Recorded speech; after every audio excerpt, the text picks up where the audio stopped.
Hello everyone, it's Rosemae and you're watching Partum Love, helping you become the very best that you can be.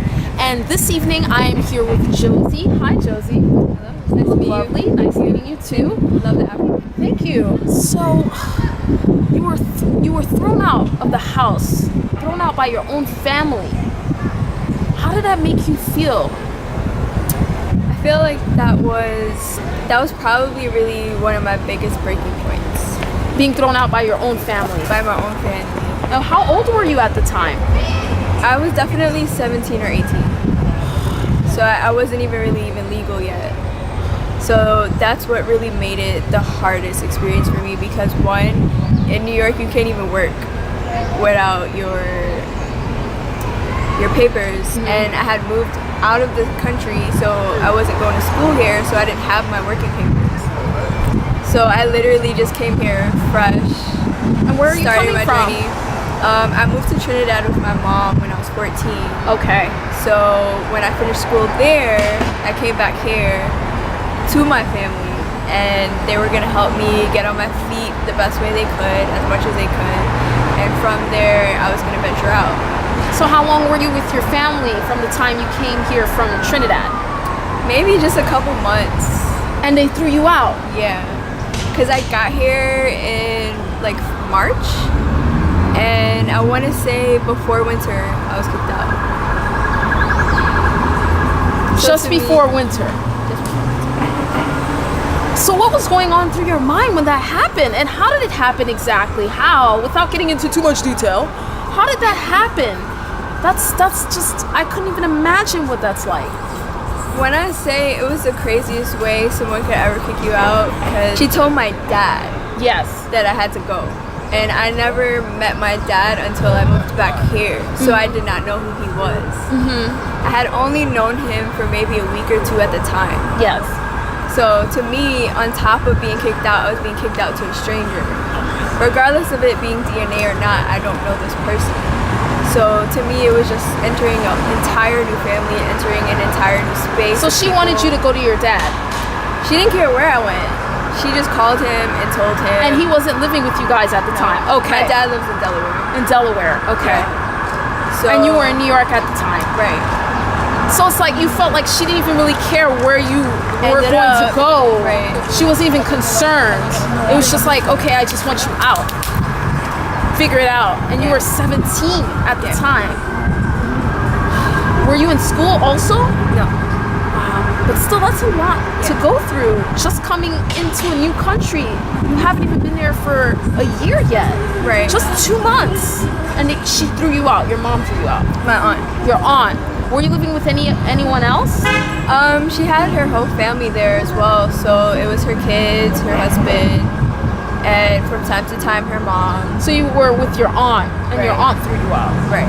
And she was speaking with your mom over the phone, I would imagine. Yeah. And your mom agreed that you should leave. My mom wasn't. What happened? What made her decide all of a sudden to throw you out? What do you think?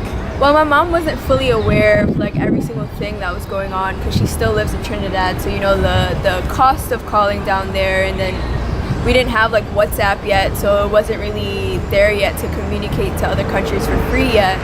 So she wasn't really too aware of the situation, but she knew like about bits and pieces. But long story short, a lot of people basically just got the wrong perception of me, and they thought I was being this person that I wasn't. They assumed I was partying and drinking and smoking and having sex with all these people. Mind you, I was still a virgin at the time, so that was even more frustrating, knowing like, you know, I haven't even given myself to anyone yet. Well, what do you think would make them think that you were no longer virgin, and that you were sleeping around and you were engaged in all of these activities? What do you think your aunt might have seen that would make her jump to that conclusion? To be honest, I don't know. Because my mom raised me to be a very well together person, a very Are polite. her kids that way? Maybe that's why she thought you were that way. Do you think that's it? My family has gone through their fair share of those type of things, so I guess maybe that's what it is. It was conditioning of repetition of the same cycles. Yes. So everyone started assuming that, oh, if I'm not there, that means I'm doing this. instead of thinking that I'm being productive, the best solution they could think of is me doing this. Yes. So instead of asking me questions, it was accusations. So they were accusing you and assuming you would end up taking the same route that other members of the family took, without even giving you a chance. Right. And without taking the time to get to know you and understand you and have that communication open. Right, especially because I left when I was 14, so that's a whole 3-year gap of me that I've grown into that you do not know. You know, 14-year-old person versus a 17 is two completely different, you know, mentalities, personalities, you know, in general. So it's like you're basing me off of an imagination almost, because at this point, from knowing someone from a child and then missing the teenage years and then skipping to adult, you don't know what that person has gone through, you don't know what that person has experienced and what they have become now. And you know, I've gone through crazy things too before that, so when I came here, it was literally with the mentality of getting my life together so I can help my mom. But what did you engage in while you were in Trinidad that you no longer did when you came here? I mean, when I was in Trinidad, I didn't know anyone, so I didn't really engage in much. The most I did was go to school because like I didn't want to go. Like it was kind of a forced situation, so all I was doing was going to school. So you don't have a history of misbehaving? I don't have a history of misbehaving at all. Or hanging out with the wrong crowd to make them think you would do that. You just think it's them being negative and not giving you a chance. Right. And just assuming you'd be like other members of the family. Right. Okay. All right. Right. Wow. So did it happen out of nowhere, or did you have a clue that she wanted you out? Or did it just happen out of nowhere? Did it catch you by surprise? It would be like little things that would occur, like little arguments or little things, and I would try to speak up for myself, but it was almost as if what I was saying was completely unbelievable. That it was impossible for me to be different, it was impossible for me to want better. So because a lot of other people in the family did not want better at the time. Right. I see. So it was more of a conditioning versus what was actually happening. Okay. And so you don't feel like you're close enough to your family, maybe that's missing? Because if you were, you felt like you would have been able to resolve that and be able to communicate more and they'd be able to trust you more. Do you think that maybe everyone's kind of for themselves? Is that how you felt like your family dynamic was? Yeah. That you didn't really have someone in the family that you could talk to and trust. Of course, and they also didn't feel like they could talk to you or trust for whatever reason. So that's the dynamic you grew up with, right? Including with your mom. She was like that, kind of. My mom was the greatest person in the world. Okay. Like, my mom she's very strict and straightforward when it comes to goals and achieving things, so she's not even that type of person. But did she make time to talk to you and so forth? She did try, but I mean, again, remember trying to talk from Trinidad to America, that costs money. I see. So the problem was with your aunt and that side of the family. Right. It was a big misunderstanding. Exactly. Okay. All right. So they threw you out. So how did that happen? They just said, well, just leave now? It was maybe like 11 p.m., 12 a.m. My dad comes banging on the door. At around 11 p.m., 12 a.m.? Wow. Banging on the door, and I'm like, what are you doing here? Like, what's going on? And he's like, oh, your aunt said you have to go before she gets home from work. So he's like, pack your things. And you had no idea that would happen? No. I knew like people were setting accusations about me, but I wasn't expecting it to just go left field like that. And you did not have your working papers at the time? Were you looking for work? Were you looking for ways? I was, but at the time it took me a minute to realize that I was underage. I needed working papers because I did apply to some jobs, and then when they were asking for like in the sections like what you have, I was like, oh my god, like I don't even have this. Maybe this is why certain people weren't calling me back, because I didn't have the right credentials to get a job. Did your aunt help you at all with any of this? I tried to have conversations, I tried to ask for help, and I would just get like brushed off. Or so you feel like the dynamic wasn't good? It wasn't. And you didn't have a real connection with your aunt and that side of the family. Okay, so now they're telling you out. What is going on in your mind at this point? And what did you end up doing, Josie? Honestly, I was just in shock. It took me a while because my dad was like, I was just sitting on the bed confused, and he's like, come on, what are you doing? You need to pack. And I'm like, this feels too surreal. Like, my mom took care of everyone's kids. She picked them up from school. She helped them with their homework. So to me, to not get that chance, that's what really hurt me the most. Because it's like after my mom did so much, and your mom did so much for them, right? For your aunt and her children, right?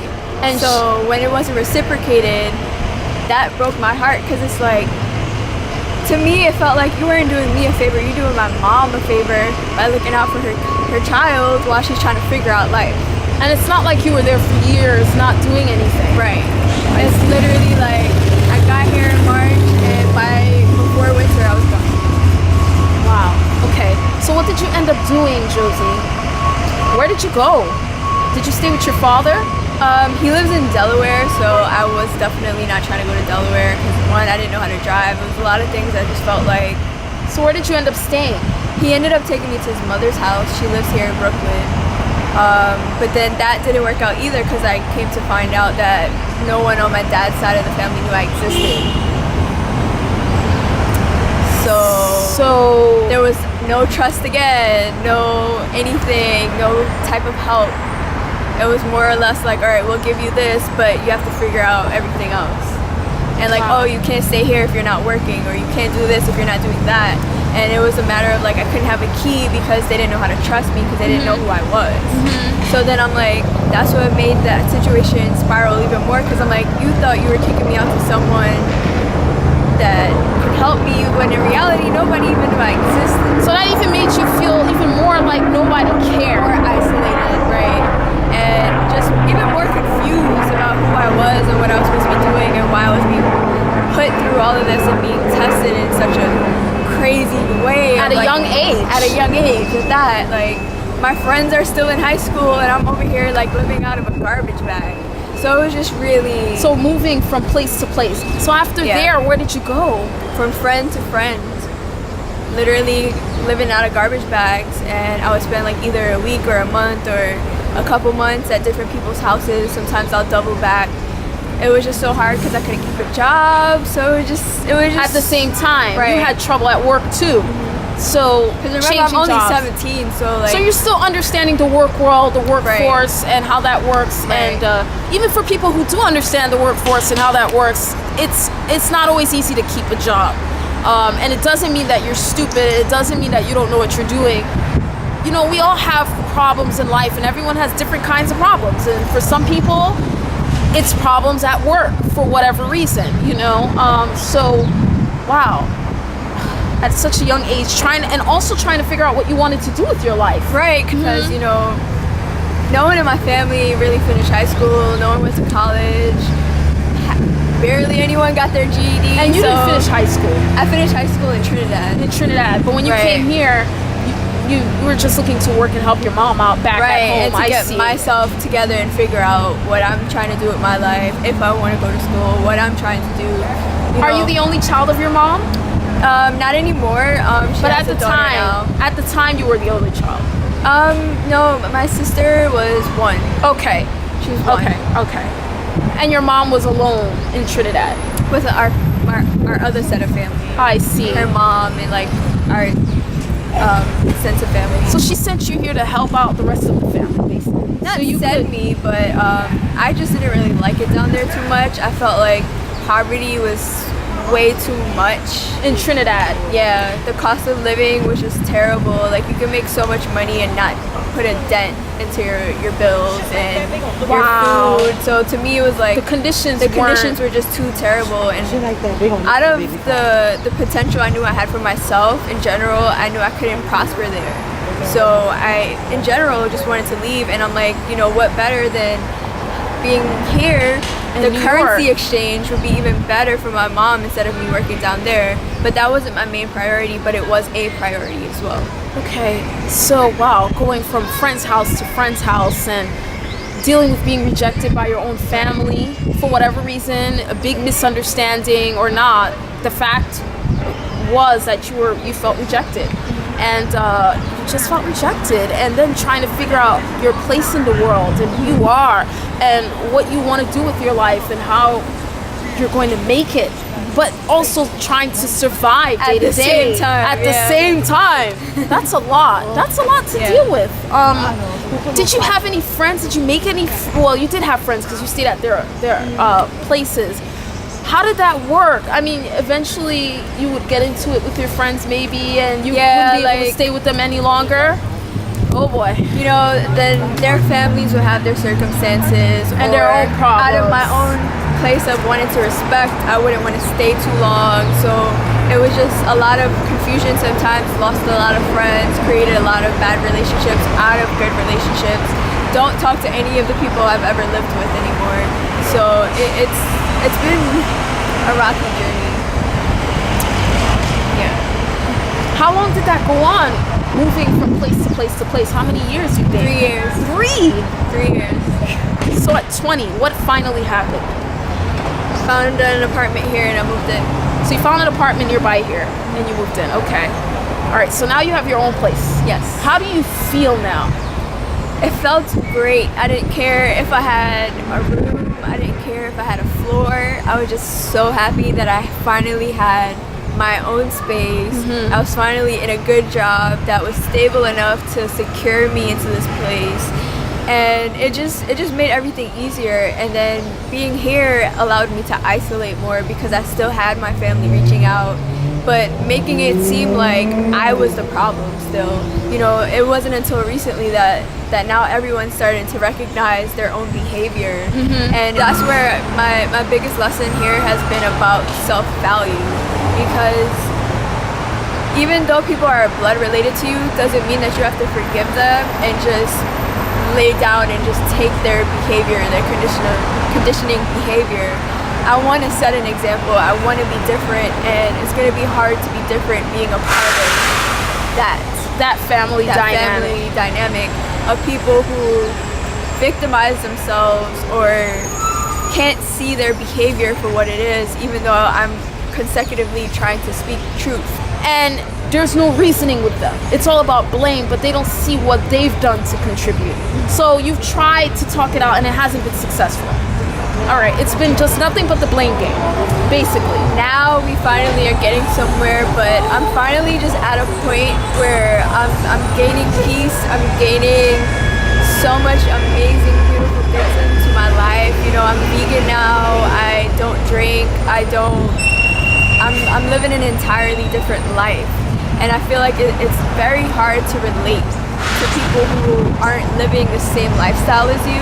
So to me, it would be going backwards, trying to rebuild a relationship with people that I know for a fact are not strong enough to see through their own changes.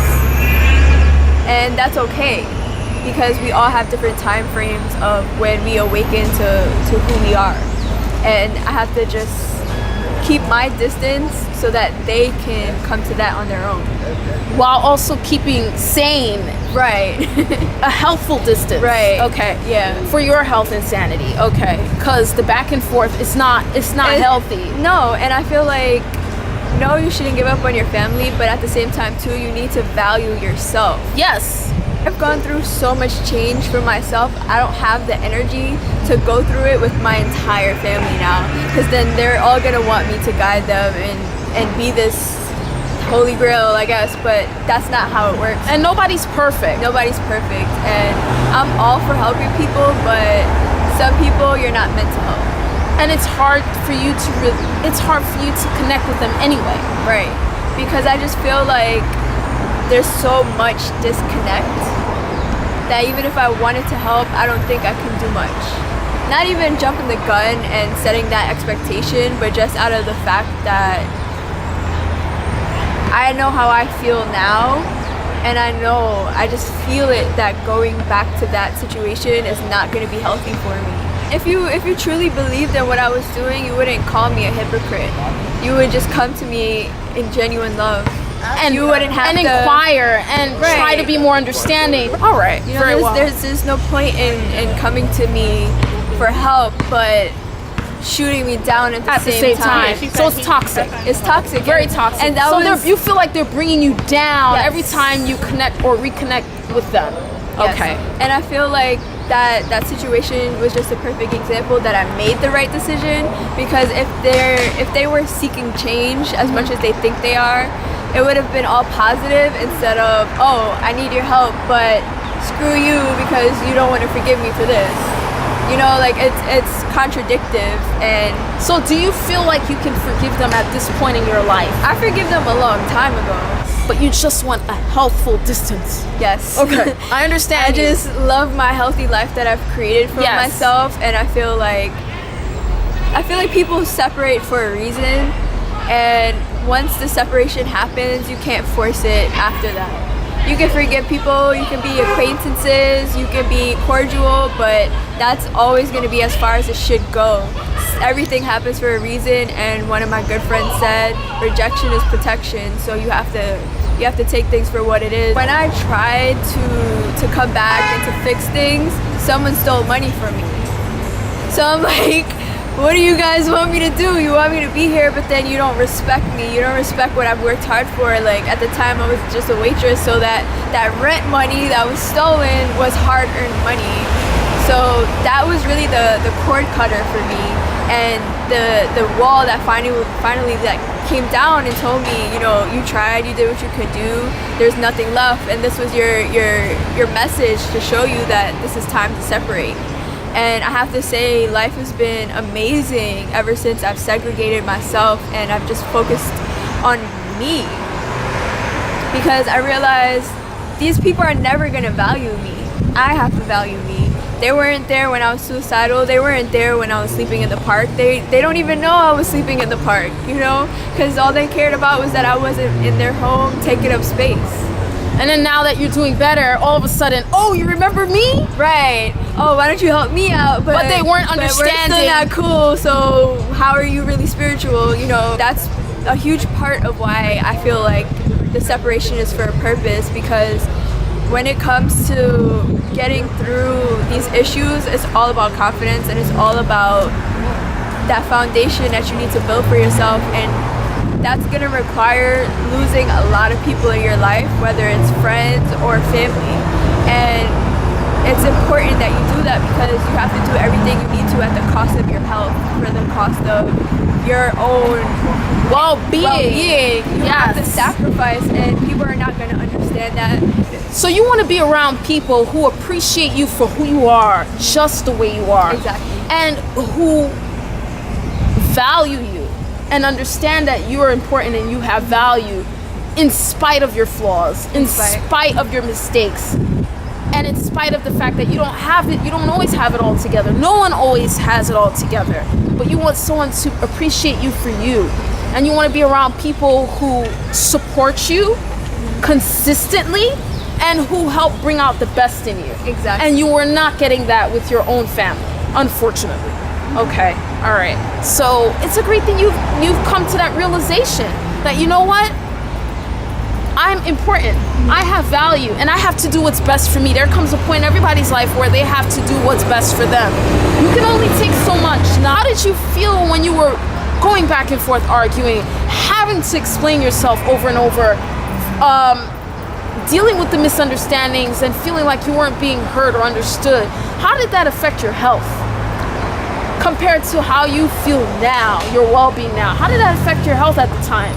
Being thrown out, moving from place to place, how was your health at the time? Very, very poor. Very, very poor. I was getting sick a lot. I was depressed a lot. It was really hard for me to control my anger. It was hard for me to control my emotions in general. Yes. It really broke down my strength. And it broke me down into this very weak person, and it allowed me to be used by others and to really just be pushed over. And it's something I've been working really hard on now to regain that strength and that outer layer of protection, because when people are your blood or people that you consider very close, when they break you down, it breaks down a big chunk of you, because you had so much trust and faith into these individuals. So if the very individuals that you look up to see nothing in you, see no value in you, how else would you feel? But no value feeling like you have no talent, you have nothing going So for you yourself. felt depreciated I felt in depreciated. their presence, and when you're around them, you felt like they were bringing you down, basically. Right.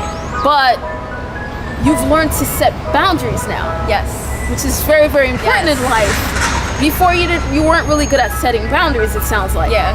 You let people kind of invade your space. You've given them a lot of room to criticize you and to judge you. You gave them room to do that, but now you've learned not to. Right. To just set a healthful distance. Since you've distanced yourself from those toxic family members, how's your health? Your health is better now. Yeah. How has it been better? I've been way more positive. I've been more confident within myself and within my actions, and that's led me to finding my mission and my purpose in life, and learning that we have to have people not believe in us in order for us to believe in ourselves and to truly find what it is that we need to be doing with ourselves. So that made me change the way I eat, change the way I lived, and I started doing yoga, I started eating better, and I have not been sick in almost 3 years. I've been, of course I'm gonna have my days where it's not that great, but I don't stay there. I haven't been suicidal in maybe a year now. And you were suicidal when you were dealing with the family conflicts and the back and forth and moving from place to place. You were Right. often suicidal. Right, to just getting more into consciousness and being more aware of the world and things that occur day to day, and that's literally just been my life now, and it's Are you literally- happier now? I'm so much happier. I know I'm happier. I feel it. I see it. People see it. It's my face is more happier. I smile more. I enjoy life more. So Was it easy separating and as you said, cut the cord? Was it easy cutting the cord No. from those family? It wasn't easy, but was it worth it? It was hella worth it. You cannot feel terrible for shutting toxic people out of your life, regardless of their blood, regardless of if it's your parents. It does not matter if this person does not support you, if this person does not see your value, see you for who you are, and encourage you to be your best self. They do not deserve to be in your life.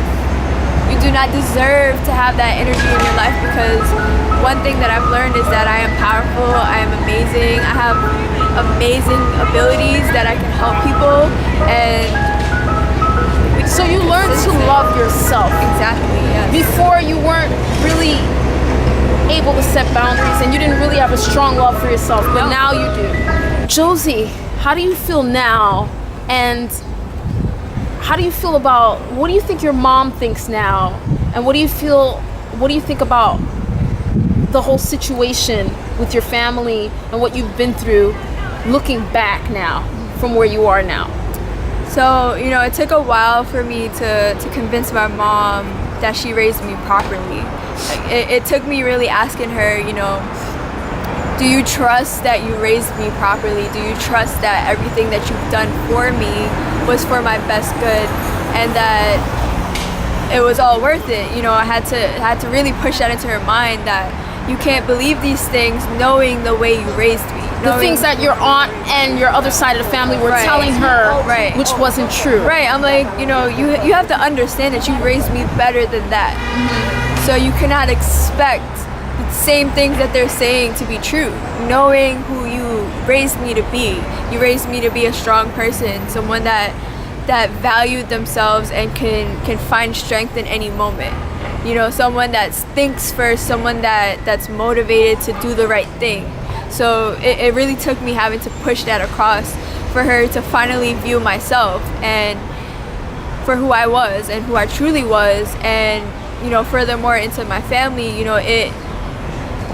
me just learning about life more and going through all of that, it made me realize that it wasn't really that they were seeing false things in me, but really that they were seeing themselves in me, and seeing that I was, even though I was being someone completely different, I was reflecting to them who they are, which was making them react, making them, live in moments in doubt and fear of me being something, knowing that it was really truly them, and that they were fearing the fact that I was being something different.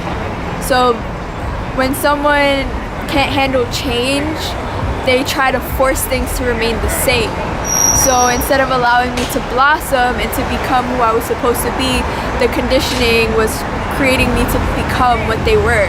So this is why they were seeing me as they were living, because I was not becoming what they were. So it was what they wanted you to it be. was, you know. So you turned out to be very different from the way they were used to expecting children to come out to be in the family. Right. I was always quiet. I was always the weird Which one. is very different from other people in the family. You know, I was never the social person. I was, you know, I would talk a lot, but I wasn't exactly social. I was only comfortable in certain circumstances or in certain topics, but I was a very reserved person. So you stood out in your family, and you think that made you a target. Right. Because it made me appear to be the weaker person, or the person that still needed to mold and experience life and go through certain circumstances in order to be like them or to become what they consider an adult. So to me, that's where I feel like the loss of respect came, because to them I wasn't being viewed as an adult. I wasn't being viewed as a person. I was being viewed as a reflection of themselves. So they were really truly angry with themselves and taking it out on me. When in reality, I was just being myself, trying to figure out life and who you are and who I was, and learning to value who you are in the process and figure out what I was supposed to be doing. You know, I didn't want to just go into college not knowing what I wanted to do. But what are the great things you did accomplish that you mentioned a little while ago? You have your own business. Right, I started my own business. I did actually finish school. I did actually achieve my own apartment at a young age, where a lot of my family members didn't. And you know, not to throw any shade, but it's just like, how are you upset at me for my school choices, my sexual choices, my lifestyle, when in reality, you guys have not put the effort to do the things for yourself? So are you truly seeing me, or are you seeing what you think you are? So that's what made me realize that you have to have self-value, because when you don't have that self-value, people will take their own problems and put it on you and blame you for what they're going through, or blame you for why you're going through what you're going through. And that's not being... And that's toxic. Yeah, that's being toxic. That's not coming from a place of unconditional love. So you can't look at me a certain way when I am being productive. I am trying very hard to be someone of importance and to be someone successful, at least enough, because success to me is helping people. So to me, you may not see value in that. You may not understand my life choices and think I'm wasting my life, when in reality I'm just taking a different route than the average person. And you're fulfilling your purpose. And I'm fulfilling my purpose, and my purpose is helping people in the same circumstances that I've gone through. So again, it's been a blessing to be accused of all of these things, to have all these words thrown at me, to be dragged through the dirt, because if I had not gone through this darkness, I would not have people to connect to and to help prosper. 7:15. I wouldn't be able to help these people and to have something to say. You're just trying to be you. Right. That's it. You want to be true to who you are. You have found your own truth. And it feels great to just showcase it to the world. Right. You're letting your light shine. It's no longer under a bushel anymore. Exactly. And now that you know who you are and you value who you are, you're able to help someone else. And you've reached a point where you can now say, I am working to become the very best that I can be. So you didn't know that your life would become so much better like the way it is now. You didn't think that years ago, but it did. Exactly. And are you glad you didn't give up, Josie? I'm glad on an immense level that I didn't give up, because I've helped so many people in the past 3 years. And you didn't think you could do that. And you didn't think your life could get better. No. But it did. Exactly. Very well. So we don't get to control everything in life, but we always get to choose how we move forward. Right. Okay? So, and that's a lot of power. That is a lot of power. You are never powerless. Never. You always get to choose how you move forward in life. You know, we don't always have control over the situations and circumstances that we're in, or how other people treat us. but we can choose how we decide to move forward. Exactly. Will we make the best of it or not? So that's a lot of power, and I'm glad that you exercised it. And thank you for sharing your story. Until next time, I'm Rosemae. This is Josie, and don't give up and never stop believing. I hope you found this video inspiring, and I hope it brings you closer to becoming the very best that you can be. Take care. Peace. Thank you, Josie. I appreciate it. It was great. Thank you.